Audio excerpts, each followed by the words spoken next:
इनके माता पिता वे एक ब्राह्मण थे।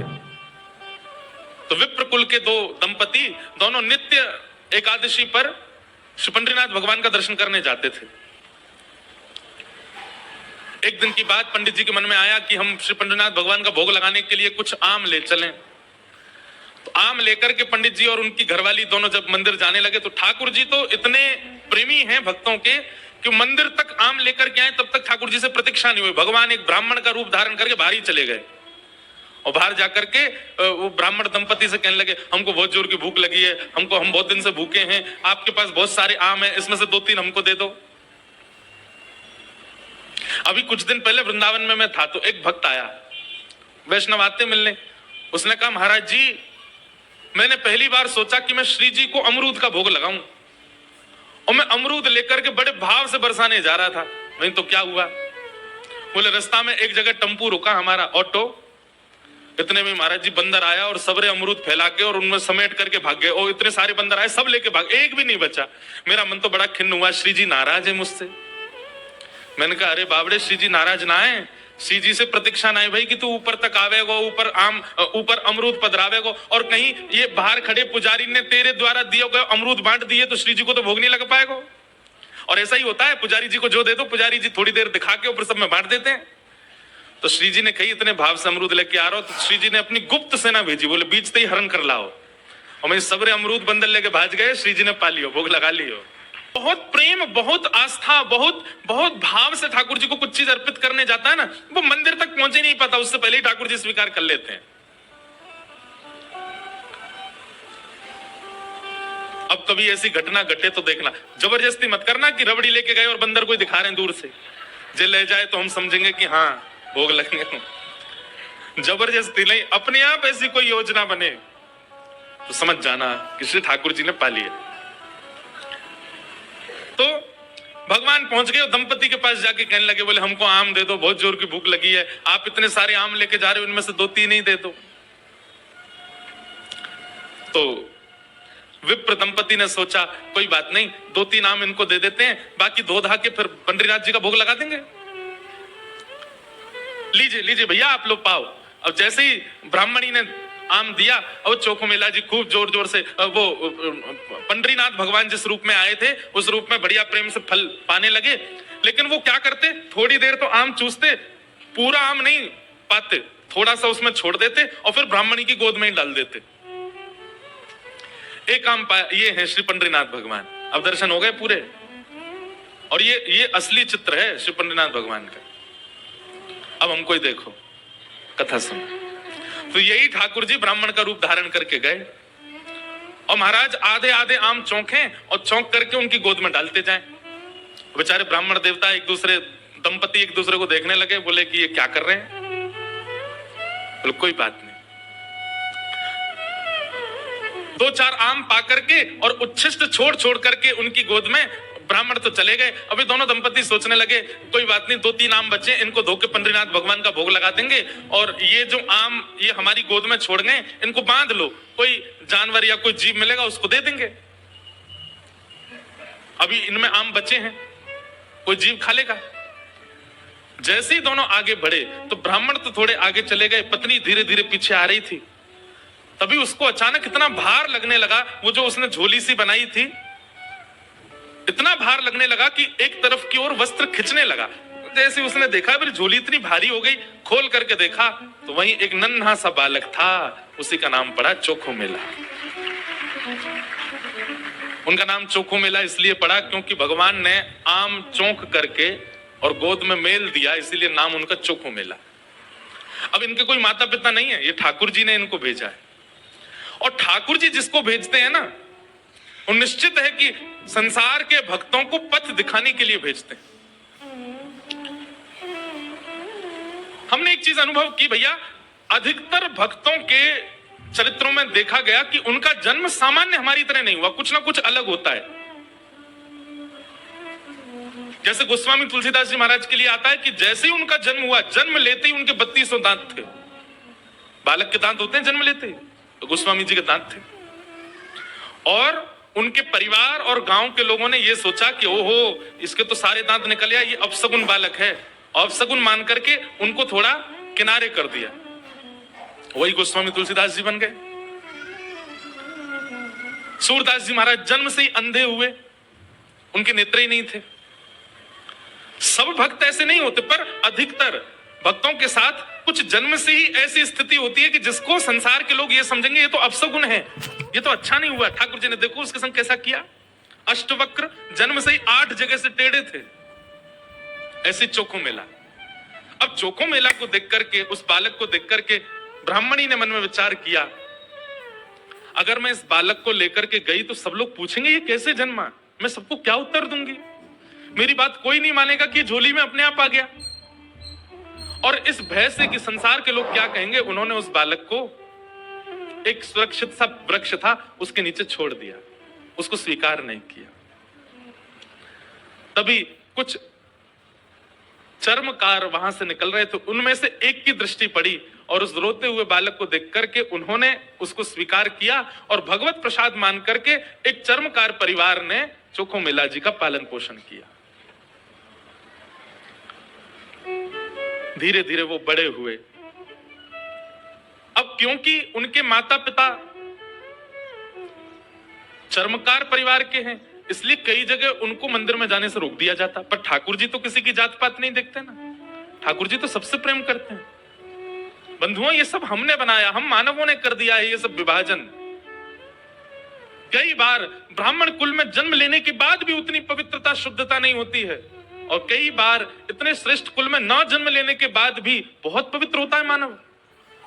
वास्तविकता यह है कि जन्म से हमारी जात पात नहीं होती है, हमारे स्वभाव से होती है, हमारे गुण से होती है, हमारे कर्म से होती है। सब लोग इधर देखो, ध्यान से सुनो। चोखो मेला जी अपने पिता के साथ में खेती बाड़ी करते थे। एक दिन खेती करते करते उनके मन में आया, इतने सुंदर सुंदर फल, इतने सुंदर सुंदर सब्जियां हुई हैं, मैं क्यों ना इन फलों को पंडरीनाथ भगवान का भोग लगाने ले जाऊं। तो उन्होंने क्या किया, एक केले के वृक्ष से खूब सारे केले ले लिए और एक झोला में बांध करके चल दिए। पंढरपुर से 12 किलोमीटर दूर उनका गांव था।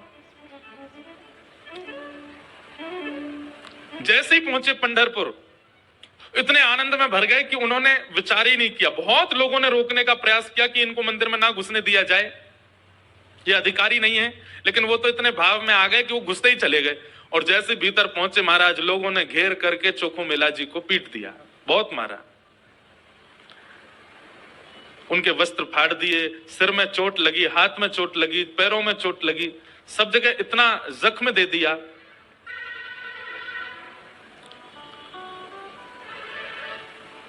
चोखो मेला जी रोते रोते वापस आ गए। पंडरीनाथ भगवान को भोग नहीं लगा पाए।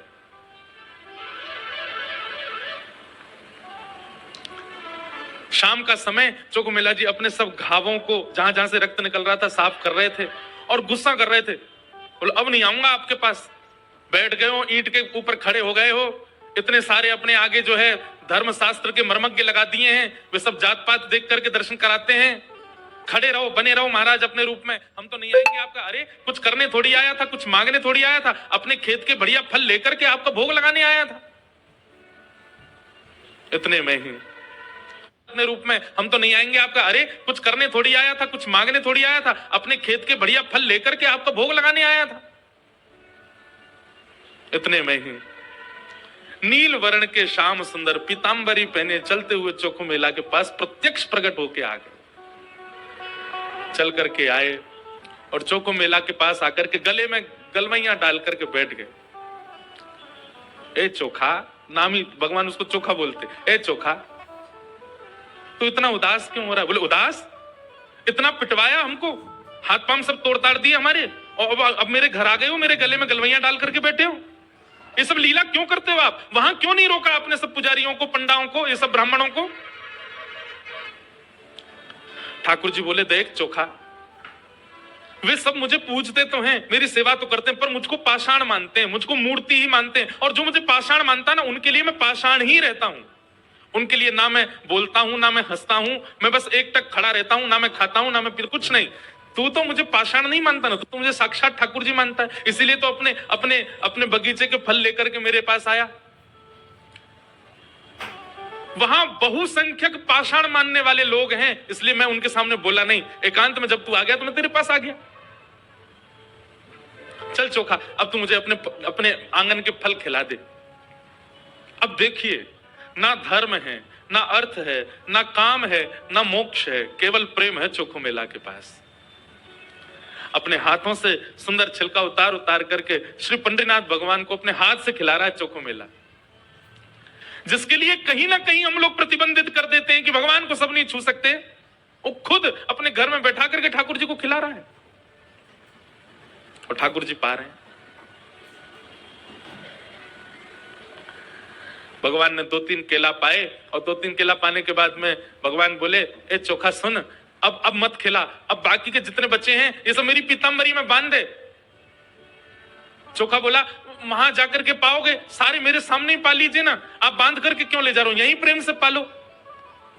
पंडरीनाथ भगवान बोले, अरे मैंने अपना तो पा लिया, ये बाकी के तो मैं पंढरपुर में रुक्मणी जी बैठी हैं, वो भी भूखी हैं, उनके लिए ले जा रहा हूं, उनको जाके मैं पवा दूंगा। आज चोखा तेरे ऊपर इतना प्रहार किया ना सबने, तेरे ऊपर इतना अत्याचार किया सबने, इसलिए मैंने और रुक्मणी जी ने आज भोजन ही नहीं किया, हम दोनों भूखे हैं। अब मैंने तो पा लिया, अभी रुक्मणी जी के लिए ले जाऊंगा। चोखा मेला खूब रोने। अब मैं यहां तो गा नहीं सकता, मुझे आते भी नहीं, मराठी में इतने सुंदर सुंदर पद हैं उनके। भगवान अपनी पीतांबरी में केले बांध करके पंढरपुर आ गए और पंढरपुर में आकर के रुक्मणी जी को पवाया। प्रातः काल ब्रह्म मुहूर्त में जैसे ही कपाट खुले श्री पंडरीनाथ भगवान के, चारों ओर केले के छिलके पड़े हैं और केले के छिलके देख करके सब पंडा पुजारी बोले हम तो कपाट बंद करके गए, ये केला के छिलका यहाँ कैसे पड़े हैं, ये कौन लेके आया। तभी एक उनमें से बोले कल वो आया था ना एक चर्मकार का बालक, वही अपने संग बांध के लेके आया था इतने सारे केले, उसको सुबह तो हमने मार पीट के भगा दिया, निश्चित ही वो कहीं से रात में आ गया है और रात में आकर के सब यहाँ खा करके गया है ठाकुर जी के आगे। उसका उद्देश्य तो गर्भगृह को बेकार करना ही था, इसलिए ये सब हुआ है, ये उसी ने किया है।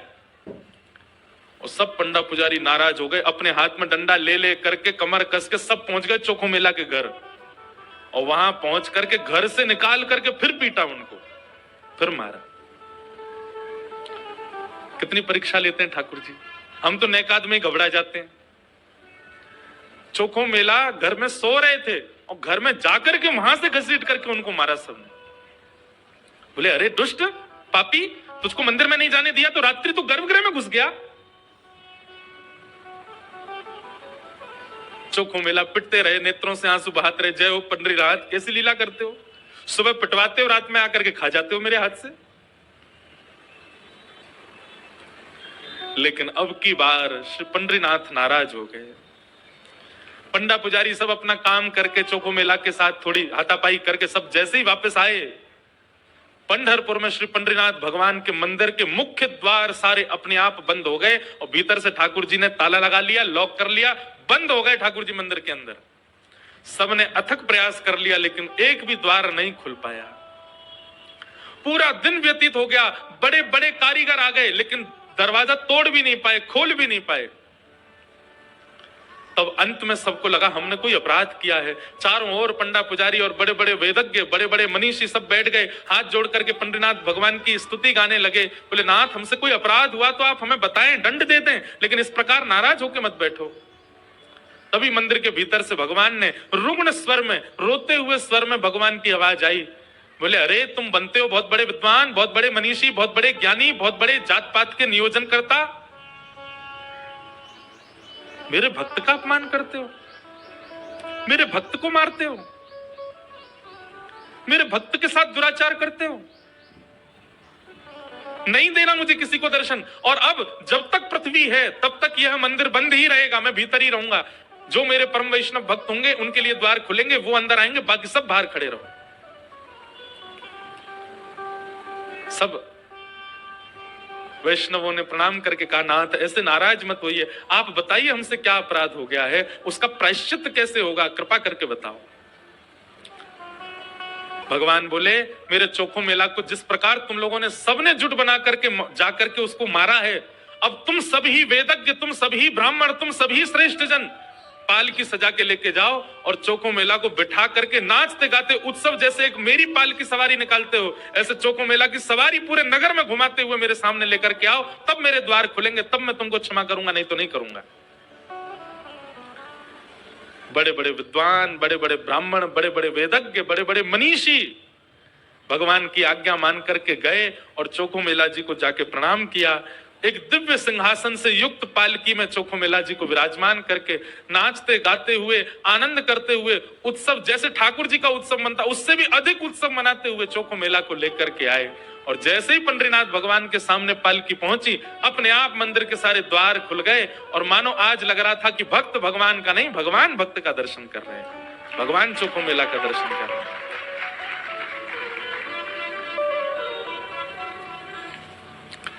प्रेम बड़ा है, ज्ञान बड़ा नहीं। ज्ञान आवश्यक है, वैराग्य आवश्यक है, सब कुछ आवश्यक है, पर प्रेम प्रधान है। प्रेम के बगैर कहीं ना कहीं आप ठाकुर जी से दूर ही रहोगे।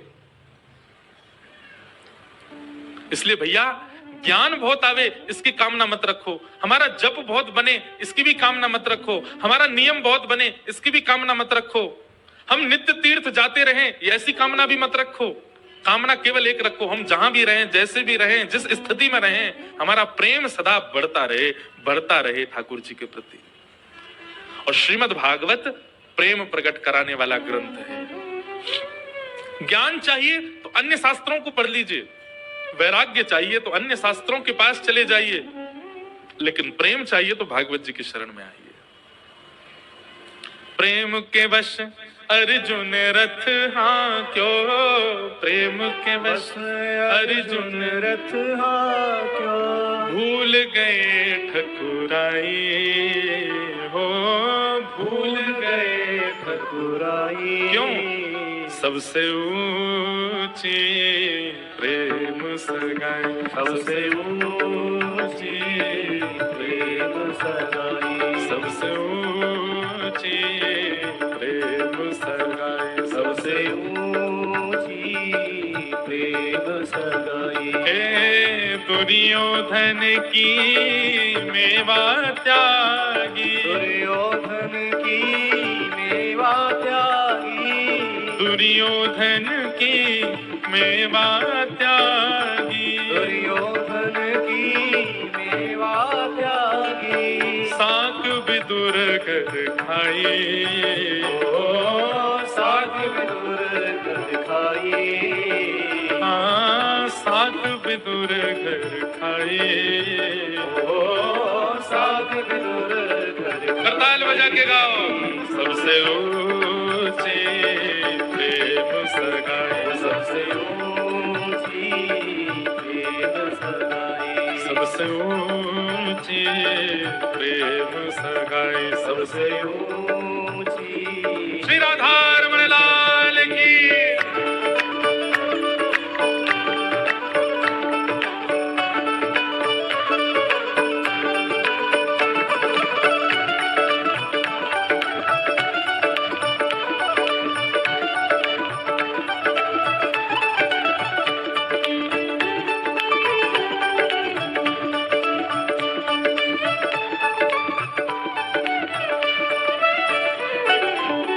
ऐसी प्रीत बनी वृंदावन, ऐसी प्रीत बनी वृंदावन, ऐसी प्रीत बढ़ी वृंदावन, ऐसी प्रीत बढ़ी वृंदावन। श्री कृष्ण मर्यादा पुरुषोत्तम नहीं है, श्री कृष्ण ज्ञान प्रधान नहीं है, श्री कृष्ण वैराग्य प्रधान नहीं है, श्री कृष्ण तो प्रेमावतार है।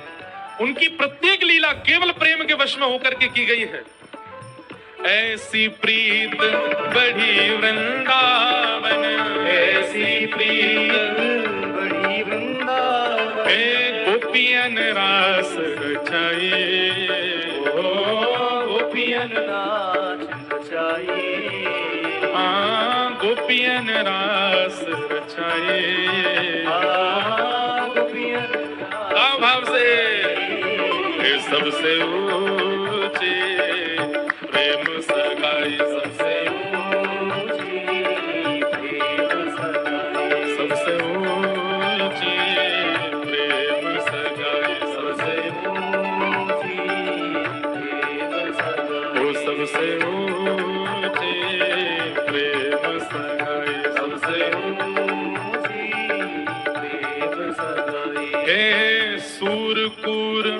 एहि लायक नाही सूर क्रूर।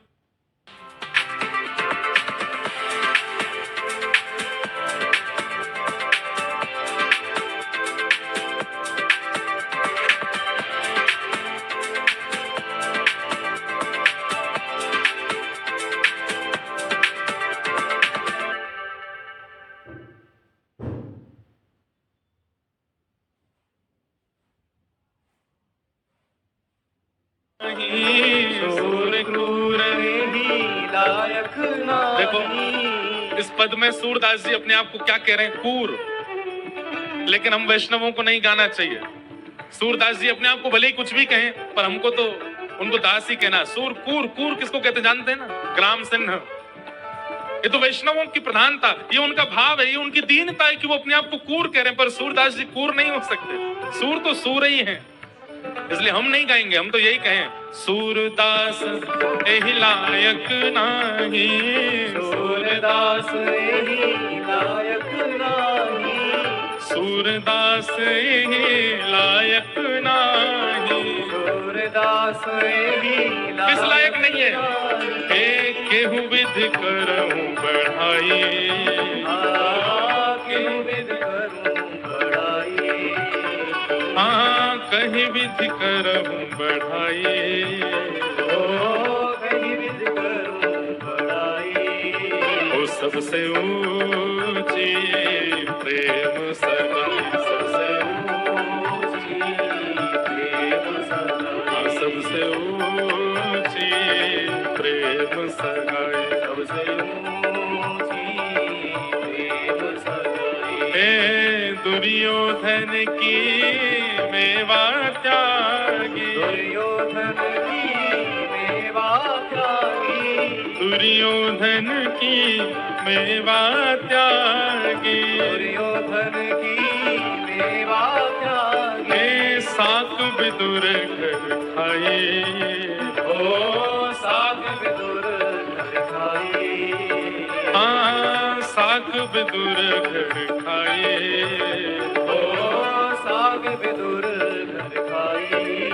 वो सबसे ऊंची प्रेम सगाई, सबसे ऊंची प्रेम सगाई। ये राधे राधे गोविंद गोविंद राधे राधे गोविंद गोविंद राधे, हे गोविंद राधे गोपाल राधे, गोविंद राधे गोपाल राधे, गोविंद राधे गोपाल राधे, गोविंद राधे गोपाल राधे, राधे राधे गोविंद गोविंद राधे, राधे राधे गोविंद गोविंद राधे। श्री राधे राधे गोविंद गोविंद राधे, राधे गोविंद गोविंद राधे, श्री राधे राधे गोविंद गोविंद राधे, राधे राधे गोविंद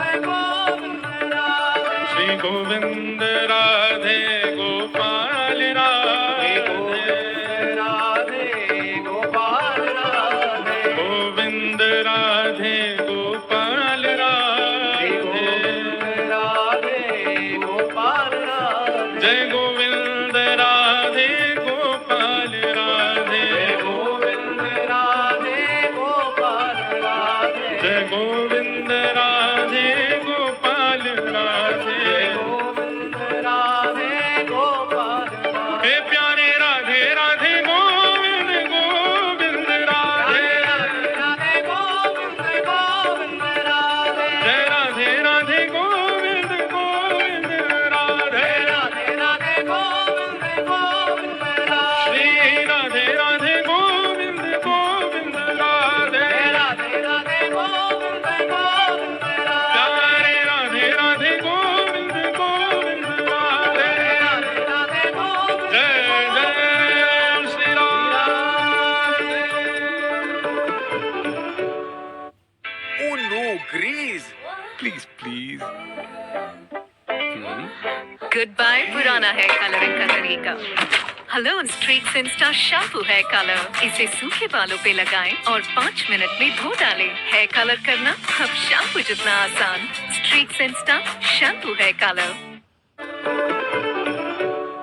तो धर्म आवश्यक है, अर्थ आवश्यक है, काम आवश्यक है, मोक्ष भी आवश्यक है, परंतु प्रेम के आगे नहीं।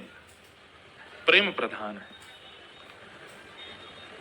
या फिर ऐसा कह दें कि धर्म में, मोक्ष में, प्रेम में, धर्म में, मोक्ष में, काम में और अर्थ में त्रुटि हो सकती है, लेकिन प्रेम यदि प्रधान है तो वहां की त्रुटि नजरअंदाज कर दी जाती है।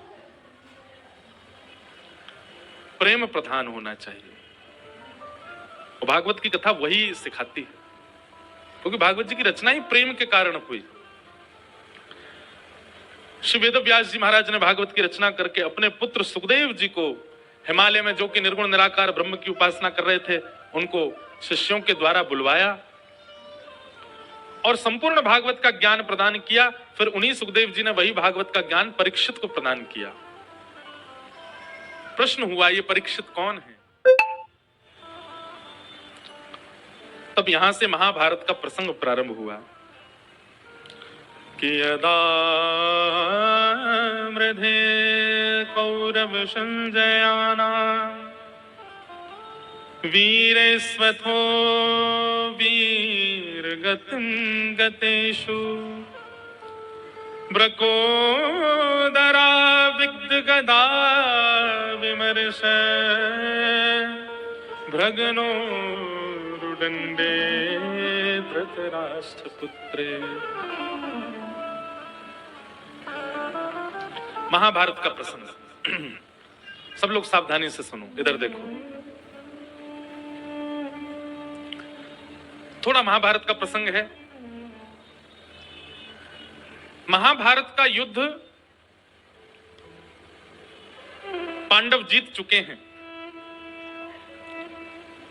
और पांडवों के भीम ने दुर्योधन की जंघा तोड़ करके महाभारत का युद्ध अपने पक्ष में लिया है। जिस बात से हैरान दुर्योधन अब सोच रहा है कि मैं कैसे भी करके इनको मारूं। बंधुओं, एक पाप का एक सिम्टम सुनना चाहेंगे? हमारे अंदर पाप आया है तो एक लक्षण हमारे अंदर आएगा। क्या? हम किसी से ईर्ष्या करते हैं, द्वेष करते हैं, किसी के प्रति छल करते हैं, कपट करते हैं। ये सब पाप का ही स्वरूप है। परंतु पाप हावी हो जाएगा जब, तब हम अधर्म का मार्ग लेकर के कैसे भी सामने वाले का अनित करने का विचार करने लग जाएं, तो समझ जाना पाप आपके भीतर घर कर चुका है। ठीक है, आपसे ज्यादा श्रेष्ठ कोई बन गया, ईर्ष्या हुई, इतना चलेगा, लेकिन आपने कुछ किया नहीं, अपने काम में लगे रहे। लेकिन जिस दिन ईर्ष्या के कारण आप उसका अनहित करने का मन बनाने लग जाओ, उसी दिन समझ जाना कि पाप आपके चित्त में भयंकर रूप से विद्यमान हो गया। ईर्ष्या हो रही है यहां तक ठीक है, पर ईर्ष्या के कारण आप उसका अनहित करने लग जाओ और उसी की योजनाएं बनाने लग जाओ, ये पाप आपके चित्त में घर करके बैठा है, उसी का परिणाम है।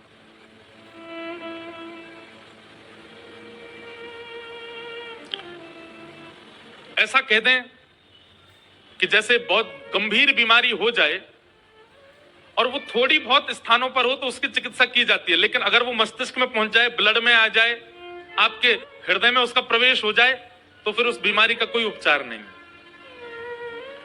ईर्ष्या का उपचार है। अगर आपको किसी से ईर्ष्या हो रही है तो उसका उपचार है, एक दिन ईर्ष्या नष्ट हो जाएगी। लेकिन ईर्ष्या के कारण अगर आपने उसका अनहित सोचा, विचार किया और करने भी लग गए, उसका उपचार नहीं होगा। उसका उपचार तो नाश है बस। कई लोग ईर्ष्या में इतने चले जाते हैं कि उसके नाश के लिए वे लोग यत्न तक करते हैं, वे लोग प्रयत्न तक करते हैं, वे लोग टोने टोटके करते हैं सामने वाले के साथ कुछ बुरा हो। अरे कहां तक कहें, मंदिर भी इसीलिए जाते हैं कि हमारा पड़ोसी आजकल बहुत चौड़ रहा है, बहुत बढ़िया कमा रहा है, खा रहा है, सब बढ़िया चल रहा है, उसके संग कुछ अनहित होना चाहिए, इसलिए मंदिर जा रहे हैं। समझ जाइए कि आपके ऊपर कलयुग का पाप का पूर्ण रूपेण प्रभाव हो चुका है, क्योंकि आप ईर्ष्या से ऊपर उठ करके अब उसका अनहित चाहते हैं।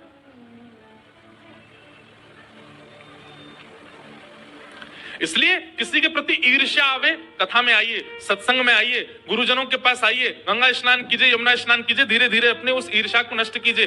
परंतु अगर ईर्ष्या के कारण आपके चित्त में उसका अनहित चाहने की इच्छा हो रही है, उसके साथ गलत करने की इच्छा हो रही है,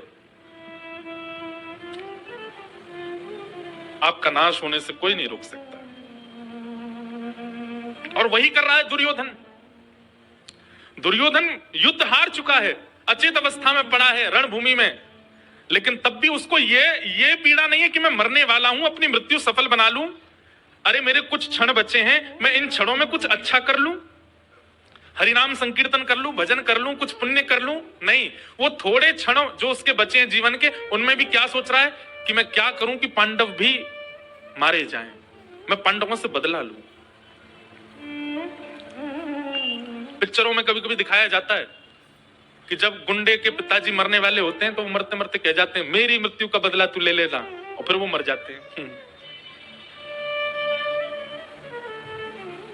ये पिक्चरों तक अच्छी बात है, पर जीवित अवस्था में ऐसी स्थिति ना आवे। अरे अंतिम श्वास हम कभी कभी देखते हैं, फ्लाइट में हो, कभी कहीं जा तो कभी देखते हैं पिक्चर, उसमें जब ऐसी तो सोचते हैं अरे यार अंतिम श्वास ले रहा था, कम से कम राम नाम तो बोल जाता, अंतिम श्वास ले रहा था नारायण नारायण ही बोल के चला जाता, उसमें भी बदला लेने की भावना रख के गया। इसलिए भैया कभी विचार में भी अगर आ गया हो आपके कि मुझे उससे बदला लेना है, उसके साथ ऐसा कुछ करना है कि उसका काम खराब हो या जो, समझ जाइए क्या पता इस कथा के माध्यम से ठाकुर जी आपको कुछ संकेत दिलाना चाहते हैं, यह नाश का कारण बनेगा। संसार में हर व्यक्ति अपना प्रारब्ध भोग रहा है, वो कभी ना कभी कुछ अच्छा करके आ, भले इस बार वो अच्छा इंसान नहीं है, कभी कुछ उसने अच्छा किया इसलिए वो भोग रहा है, भोगने दीजिए। आप क्यों कुछ ऐसे यत्न करो कि उससे उसका बुरा हो।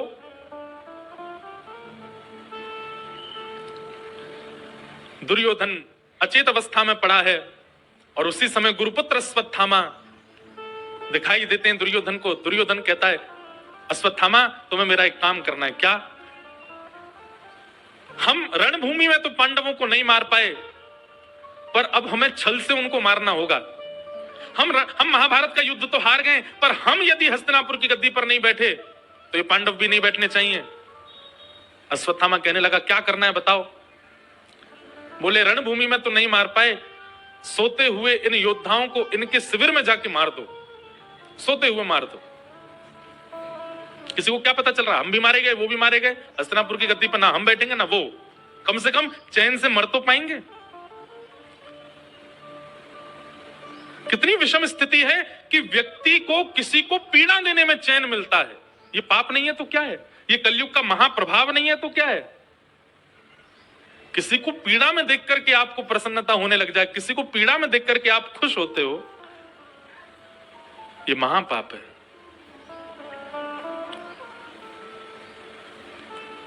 और आप और हम तो कथा में बैठे हैं, इसलिए हम लोगों के लिए ऐसा लगता है कि ऐसे लोग तो नहीं होंगे संसार में, पर आप जान करके आश्चर्य करेंगे ऐसे लोगों की सबसे ज्यादा संख्या है जो किसी के अनहित होने की खबर सुन करके घर में उत्सव मनाते हैं। बोले आज तो भैया पार्टी होएगी, क्यों? उसका बुरा हुआ इसलिए हम खुशी मना रहे हैं। ये पाप नहीं, महापाप। किसी की मृत्यु की बात सुनकर के एक परिवार खुश हो रहा है, किसी के ऊपर कोई केस हो गया, जेल चला गया, कुछ गलत हो गया, उसके हाथ पांव टूट गए, कुछ हो गया और एक परिवार प्रसन्न हो रहा है, ये महापाप नहीं है, ये महापाप है।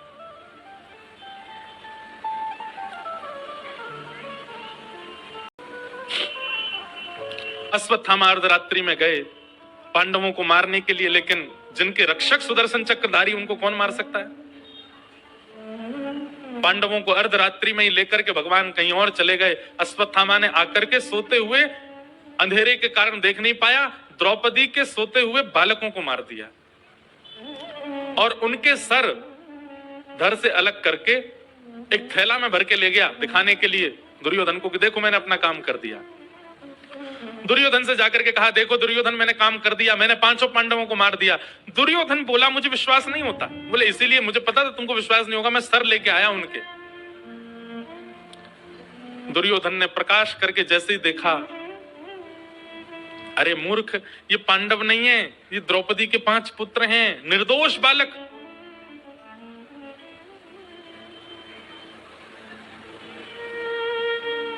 पांडवों का उत्सव मनना था, परंतु मातम मनने लगा। दूसरे दिन प्रातःकाल जैसे ही देखा तो रक्त से संचित समस्त शिविर हो चुके थे। दौड़ करके जब देखा तो द्रौपदी के 5 पुत्र मरे पड़े हैं, सर नहीं है उनके, केवल धर पड़े हैं। रोने लगी द्रुपद सुता, और उसी समय संकल्प ले लिया अर्जुन ने, प्रतिज्ञा ले ली अर्जुन ने, द्रौपदी तुम रो मत, मैं प्रतिज्ञा लेता हूं जिसने भी बालकों को मारा उसको जीवित नहीं छोड़ूंगा मैं। बंधुओं, क्रोध बुरा नहीं होता, पर क्रोध में हमारी प्रतिक्रिया बुरी होती है। इसलिए जो लोग कहते हैं कि हमें बहुत क्रोध आता है, क्या करें? बस क्रोध में मौन हो जाओ, बोलना बंद कर दो, कोई प्रतिक्रिया मत दो, आपका क्रोध नाशक नहीं होगा। फिर क्रोध आने दीजिए, बस आप क्रोध में बोलना बंद कर दीजिए। कठिन होगा लेकिन फिर भी करो, एक आध बार थोड़ी बहुत आवाज निकलेगी, 2-4 बार प्रैक्टिस करोगे तो फिर अपने आप सीख जाओगे। क्रोध में मौन हो जाओ, बोलो ही मत, चाहे कोई कितना भी छेड़े, कितना भी बुलवावे, कितनी भी कस्में वादे कर दे, फिर भी मत बोलो। जब तक मत बोलो जब तक क्रोध शांत ना हो जाए। धैर्यवान होकर के जब आप बोलेंगे, क्रोध शांत होने पर जब आप बोलेंगे तो आप नाश नहीं करोगे अपना, कुछ अच्छा ही निकलेगा आपके मुख से। तो क्रोध बुरा नहीं होता, क्रोध में प्रतिक्रियाएं बुरी होती हैं, क्रोध में प्रतिक्रियाएं नाशक होती हैं। और एक बात सुन लीजिए, क्रोध को कम करने का एक ही उपाय है कि क्रोध में प्रतिक्रियाएं करना जैसे आप कम कर दोगे, 1 बार 2 बार 3 बार 5-6 बार में, धीरे धीरे जब प्रतिक्रिया ही नहीं दोगे, धीरे धीरे अपने आप क्रोध कम हो जाएगा। फिर आपके सामने कोई कितना भी कुछ कर दे, आपको क्रोध आएगा ही नहीं, क्योंकि आपने प्रतिक्रियाएं ना दे करके अपने क्रोध में प्रतिक्रिया करने का मतलब क्या है? जलती हुई अग्नि में कपूर डालना, उसको और तेज करना। जब व्यक्ति क्रोध आने पर प्रतिक्रिया देता है तो उसका क्रोध अगली बार और ज्यादा बढ़ जाता है। लेकिन जो व्यक्ति क्रोध आने पर प्रतिक्रिया ही नहीं देता, अग्नि में घी ही नहीं डालोगे, तो धीरे धीरे अग्नि शांत हो जाएगी, धीरे धीरे अग्नि का तेज कम हो जाएगा। ठीक वैसे क्रोध है, कुछ पकड़ लो, कुछ जकड़ लो, हाथ की मुट्ठियां बांध लो, आंख बंद करके ऐसे बैठ जाओ, लेकिन बोलो मत, चाहे कुछ हो जाए। क्रोध में मौन हो रो। बताओ, कोई एक को समझ में आई बात? इतने लोगों में एक ने समझी।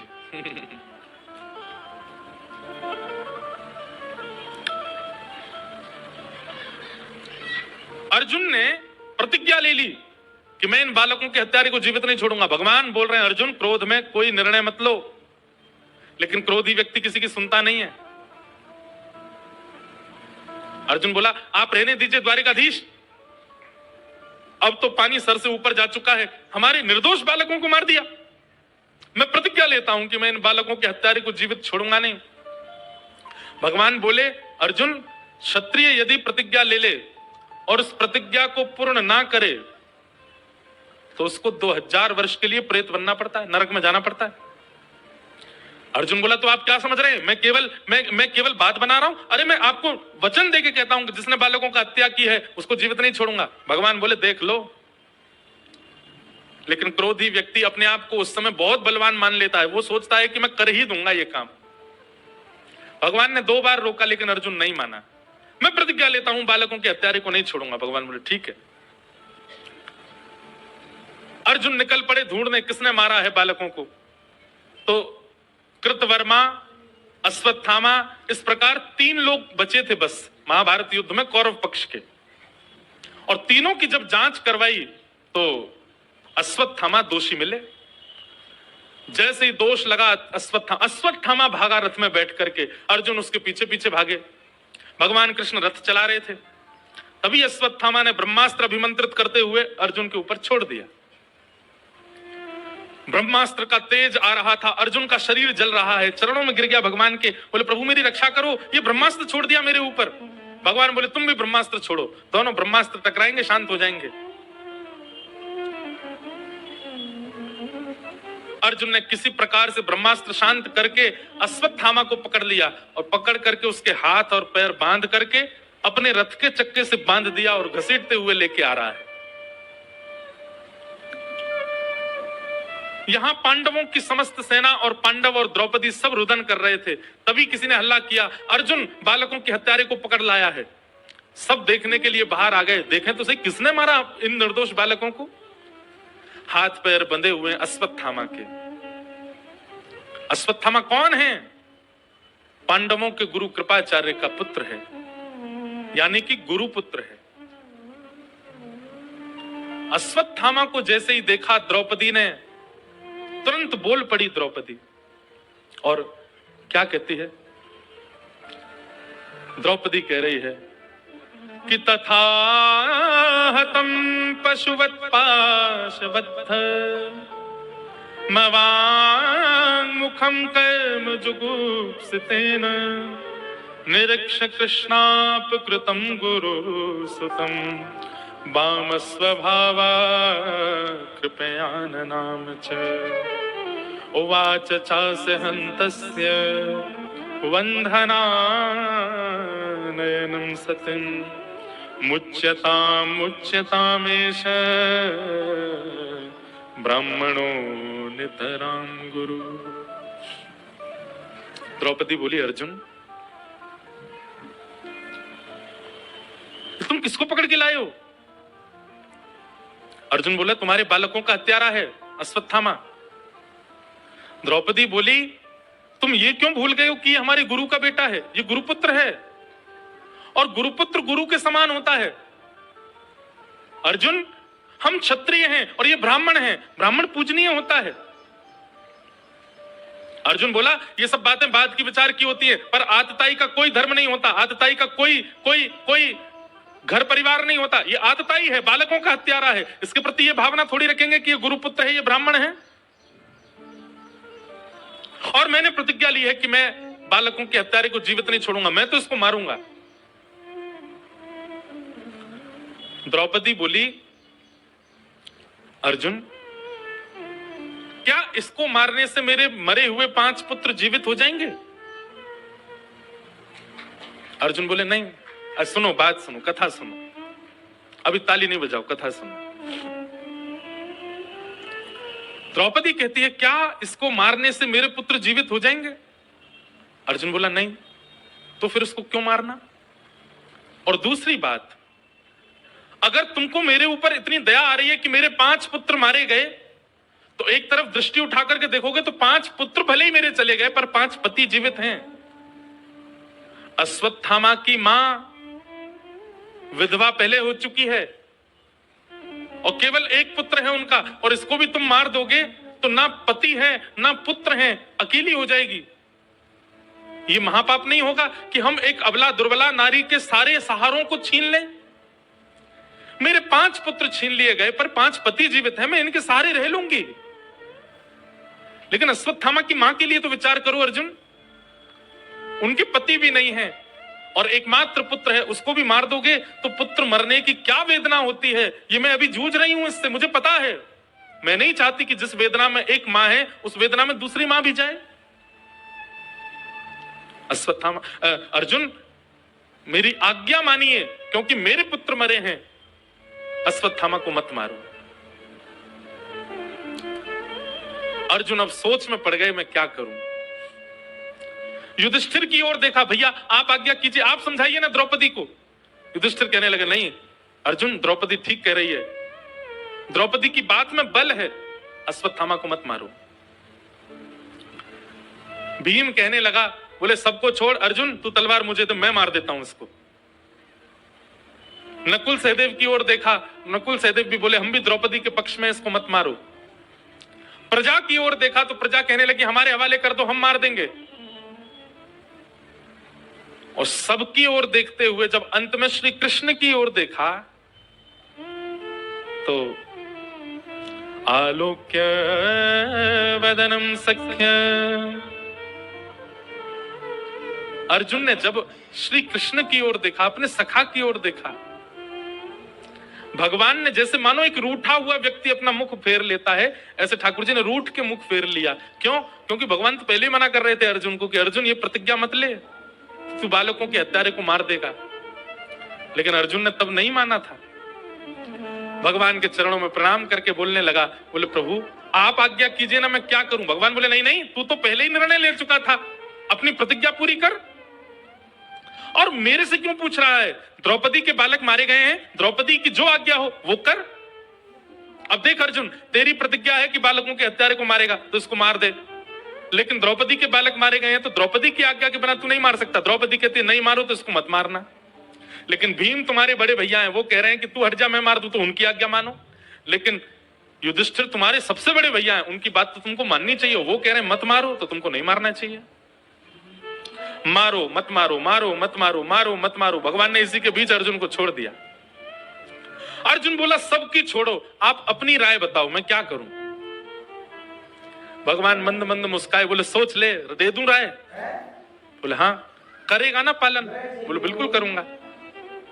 भगवान कहते हैं कि ब्रह्म बंधु न हंतव्य आतताई बधारण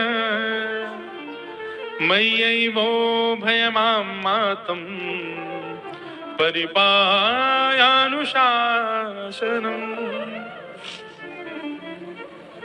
अर्जुन, ब्राह्मण कैसा भी क्यों ना हो उसको मारना नहीं चाहिए। अश्वत्थामा ब्राह्मण है।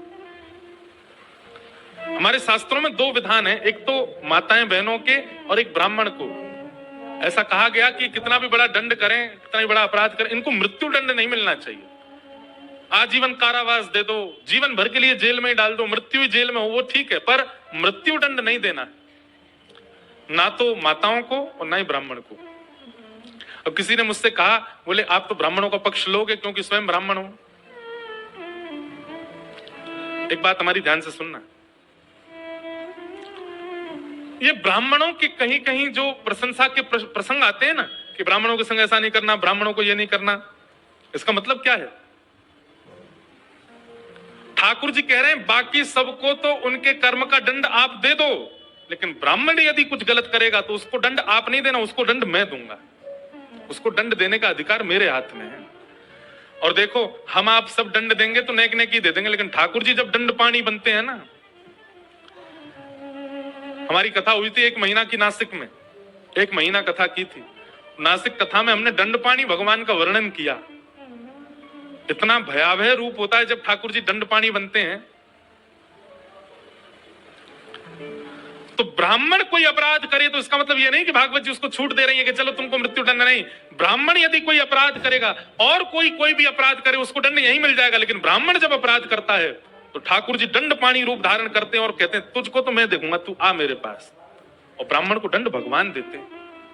इसलिए ब्राह्मण को तो और ज्यादा संभल के क्रिया करनी चाहिए, क्योंकि उसके दंड का अधिकार तो भगवान ने हाथ में ले रखा है। छूट नहीं है ब्राह्मणों को, उनके लिए और कठिन प्रावधान है। तो भगवान कह रहे हैं अर्जुन, ब्राह्मण कैसा भी क्यों ना हो उसको मारना नहीं चाहिए।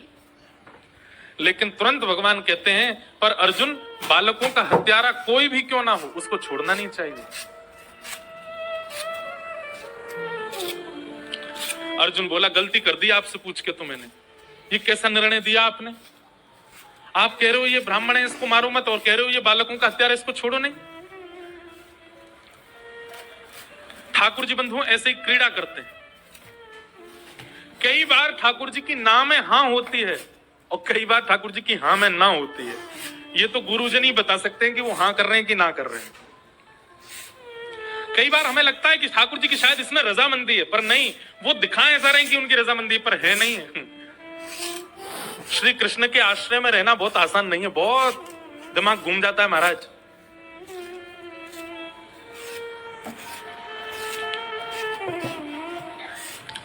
हम अपने लाल जी से कभी कभी पर्ची डालते हैं उनके आगे, कोई समस्या हो या कोई उत्तर चाहिए हो, क्या करें क्या ना करें। तो जैसे कई बार होता है कि तुम वहां जाएं कि नहीं जाएं, ठाकुर जी आप बताओ। तो 3 पर्ची डालते हैं, एक में हाँ, एक में ना, और तीसरी वाली डालते हैं कि ठाकुर जी कह रहे हैं जैसी तेरी मर्जी। ज्यादातर तो वो तीसरी वाली पर्ची उठती है, बोले जैसी तेरी मर्जी, हमसे मत पूछे। इसका मतलब क्या है? अपने ऊपर प्रेशर नहीं लेते, बोले अपने बुद्धि विवेक से देख तुझे क्या करना है। पर कई बार जब हाँ या ना वाली पर्ची आती है ना, वहां जाएं तो ठाकुर जी के आगे हाँ, तो फिर ठाकुर जी को देख के यूं लगता है ये ना वाला हाँ था या हाँ वाला हाँ था। उस समय क्या करते हैं, फिर थोड़ी देर कथा का कुछ चिंतन करते हैं, थोड़ी देर कथा के कोई प्रसंग का ध्यान करते हैं, और फिर उस कथा का चिंतन ध्यान करते करते करते अपने आप उसी में ही उत्तर मिल जाता है, हाँ या ना। तो श्री कृष्ण को समझना थोड़ा टेढ़ा तो है, पर समझ में आ जाए तो आनंद भी उतना ही है। अब अर्जुन को बोला ब्राह्मण को मारना नहीं चाहिए, बालकों के हत्यारे को छोड़ना नहीं चाहिए। अर्जुन बोला एक ही बात बता दो, क्या करूं, मारूं कि छोड़ूं? भगवान बोले अब ये तेरा निर्णय, मैंने तो अपना दे दिया। ब्राह्मण को मारना नहीं चाहिए, बालकों के हत्यारे को छोड़ना नहीं चाहिए। अर्जुन ने थोड़ी देर ध्यान लगा करके अपनी बुद्धि पर थोड़ा दबाव डाला, चिंतन किया कि मैं क्या करूं। तब अर्जुन को समझ आया ये ब्राह्मण है इसलिए इसको मृत्यु दंड नहीं दे सकते, ये बालकों के हत्यारा इसलिए इसको जीवित नहीं छोड़ सकते। इसका मतलब मुझे ऐसा कुछ करना है जिससे ये जीवित भी रहे और हर क्षण मरता भी रहे। और उसके लिए एक ही उपाय है, क्या? अश्वत्थामा गुरुपुत्र है, इसका बहुत सम्मान है, सब लोग इसको प्रणाम करते हैं, बहुत सम्मान करने वाले समस्त हस्तिनापुर के वासियों के मध्य इसका अपमान ही इसका मृत्यु दंड है। और भरी सभा भरे समाज में मणिम जहार मूर्धन्यम, उसके ब्रह्म तेज की मणि को निकाल करके अश्वत्थामा की आधी मूंछ आधी दाढ़ी और शिखा छेदन करके सबके सामने उसका अपमान करते हुए उसको जीवित छोड़ दिया। अब ये मृत्यु दंड से भी बड़ा दंड लग गया अश्वत्थामा को। अश्वत्थामा मानो प्रार्थना कर रहा था कि इससे अच्छा तो मार ही देते, जीवित क्यों छोड़ दिया, वो भी अपमान करके।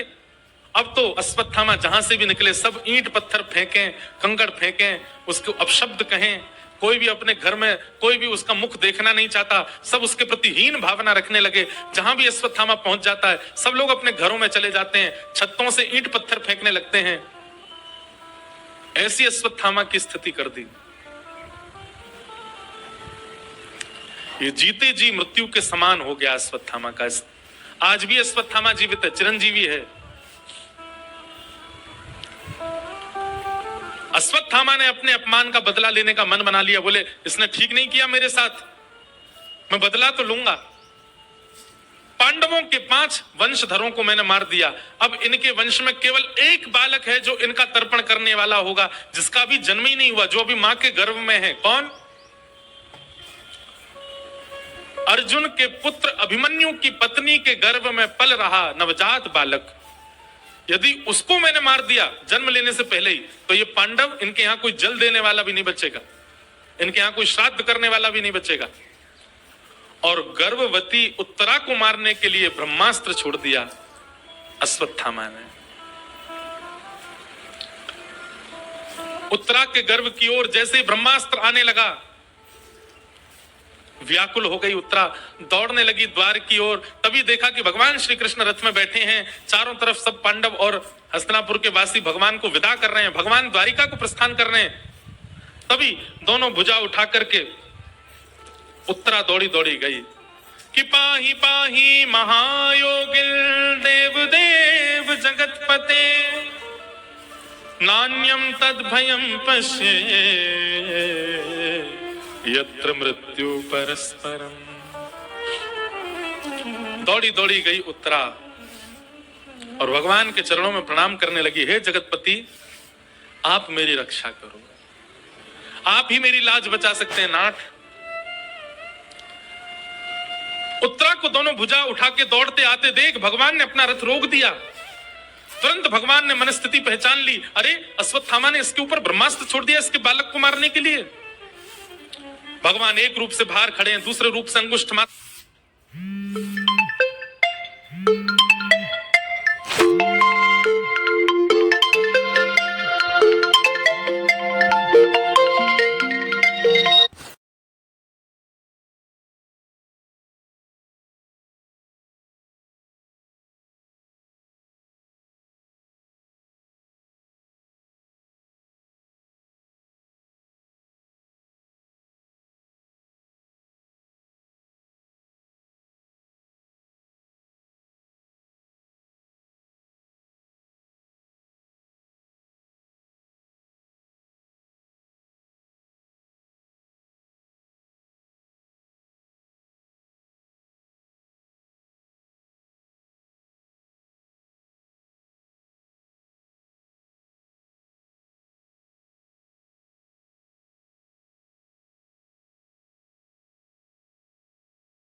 मात्र रूप धारण करके उत्तरा के गर्भ में प्रवेश।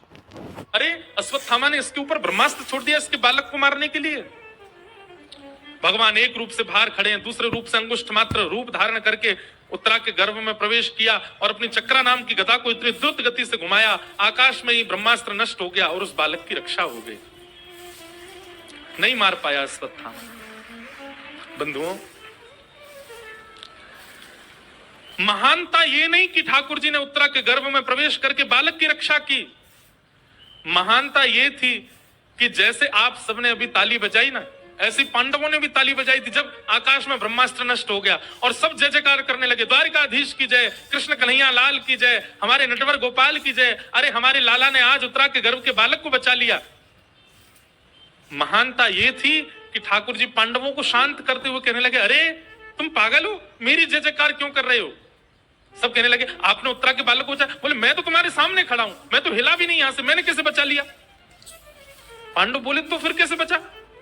बोले, मैंने नहीं बचाया, उत्तरा के धर्म ने, उत्तरा के नियम ने, उत्तरा के पाठ पूजा ने, उत्तरा के पतिव्रत ने, उत्तरा के नियम धर्म ने उसकी रक्षा की है, मैंने उसकी रक्षा नहीं की।